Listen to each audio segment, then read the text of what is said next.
Here's Don Lemon on the Alton Sterling murder. He's going to have the store owner doing an interview, and he's also going to have one of the heads of the Louisiana State Police on. Obviously, there's not going to be a whole lot that's going to be discerned from that portion of the interview, but I'm putting it out there anyway just for anybody who wants to see it.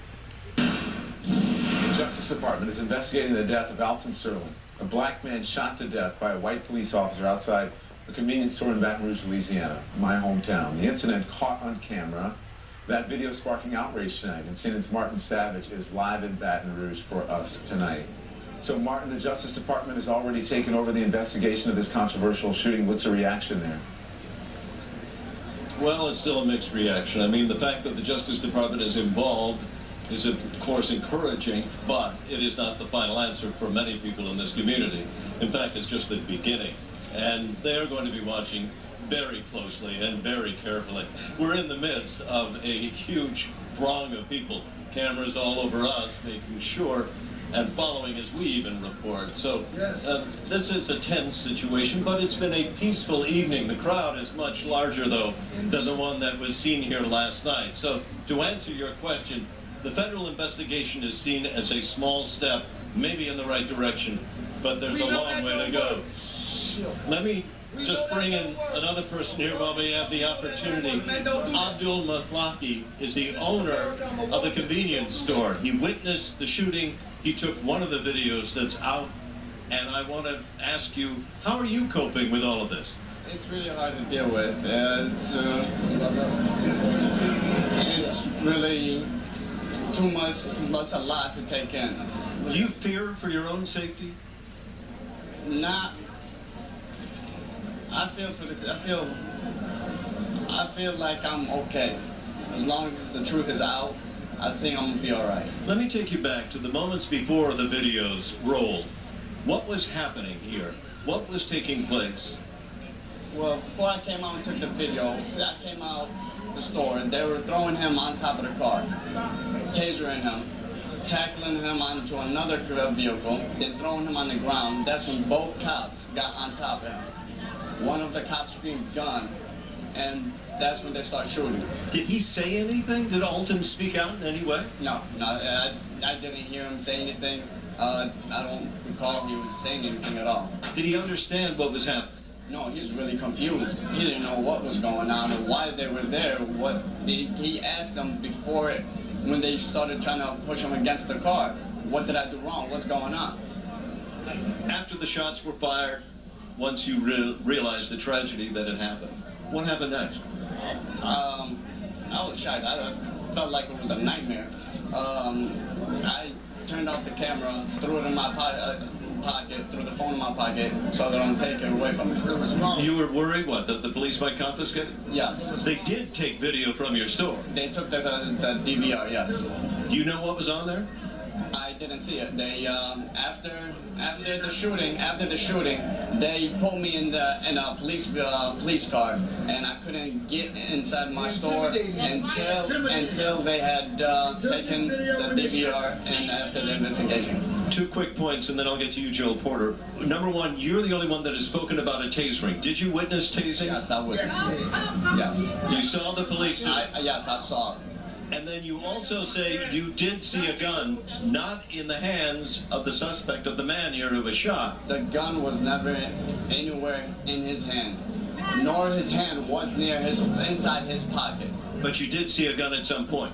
The gun came out after the cops went inside his pocket and pulled it out. Wow.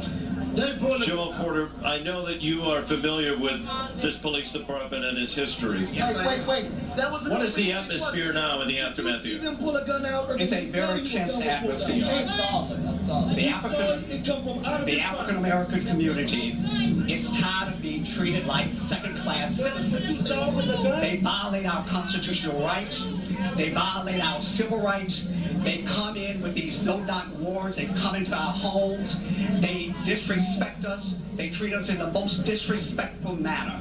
And we are tired tired of being treated like this. You're not no fucking dog. Do you think this federal investigation is going to quell the concerns? Hell no, he don't. Hell no, he don't. What I hope happens is that the Justice Department will come in and will do a thorough investigation The of song that. and dance where they make up their story, the justicism, yes. I would hope that the Justice Department would come in and do a thorough investigation of the Baton Rouge Police Department. That's bullshit. They did that in New Orleans and it don't work. They have A consistent degree and it don't work. the Baton Rouge Police Department, there is an atmosphere of corruption.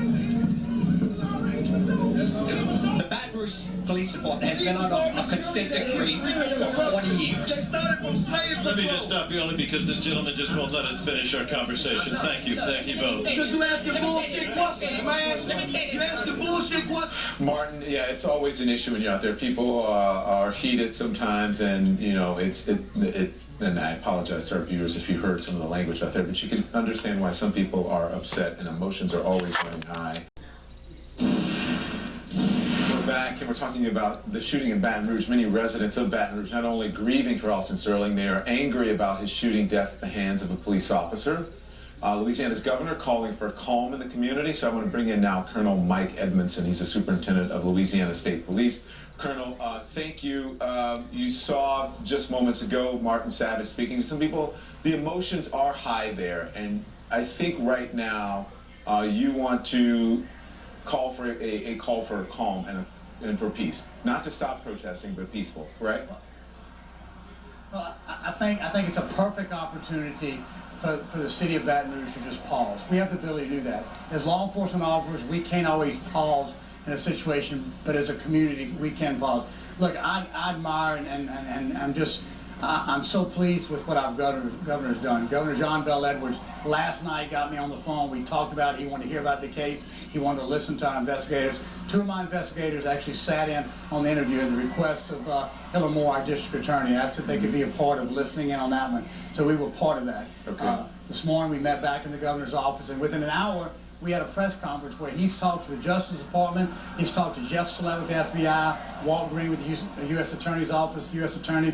Well, I know these people well, I know what they're about, I know what they're going to do. They're going to follow the facts. But then an hour later, our governor's meeting with about 50 faith-based community leaders as well as legislators, and he's telling them, look, go back to the community, let's offer calm. As a police agency, I'm going to work with the Baton Rouge Police Department and the Sheriff's Department to make sure those individuals that want to get out and they want to be do memorials, they want to do stand-ins or whatever, we're going to make sure they can do so peacefully. We're going to protect them and give them the right to I got you, Colonel. I got you. And I have limited time with you, so let's talk about the shooting, okay?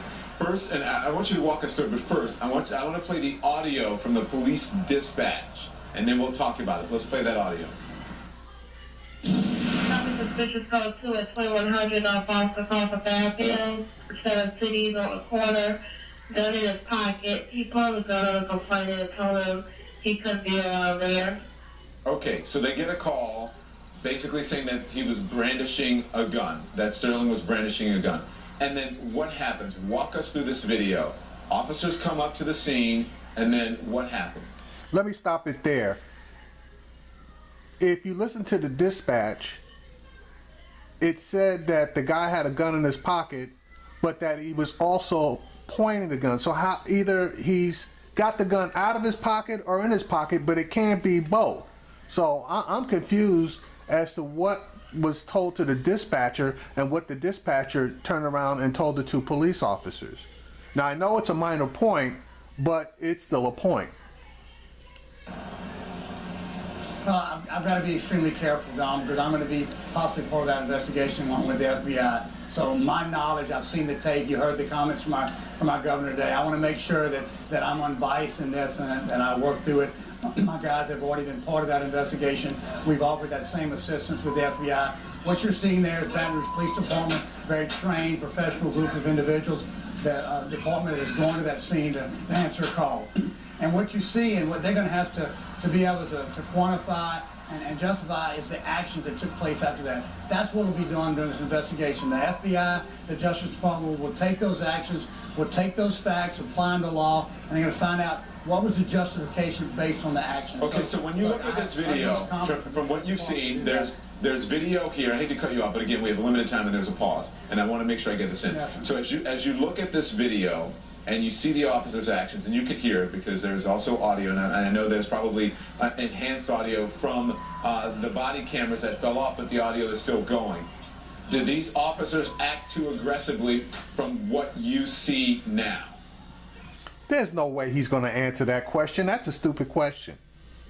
Well, that's what they're going to have to justify. They're going to have to talk about their actions, Don, and we're going to be part of this investigation, so I do need to be careful in what I'm saying and what I'm implying to, because we're going to be a part of it. But I think it speaks for itself. I think the public certainly is seeing a part of what happened out of there. We've got to put the rest of that piece together, and I have full faith that the FBI is going to be able to do that. Okay, so he did have a gun, correct? We're going to be a part of that.